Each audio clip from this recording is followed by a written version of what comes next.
বিসমিল্লাহির রহমানির রহিম। বাংলাদেশের তত্ত্বাবধায়ক সরকারের প্রধান উপদেষ্টা মণ্ডলী সদস্যগণ সবাইকে জানাই আন্তরিক অভিনন্দন, শুভেচ্ছা।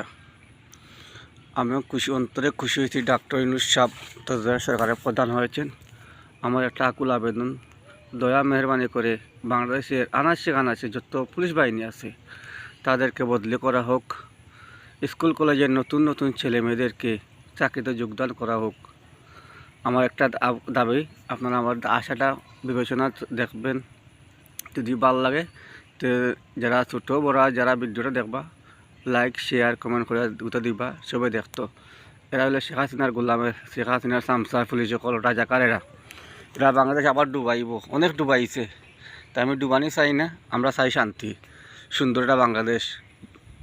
ছাত্রছাত্রীদের সবাইকে অভিনন্দন, শুভেচ্ছা।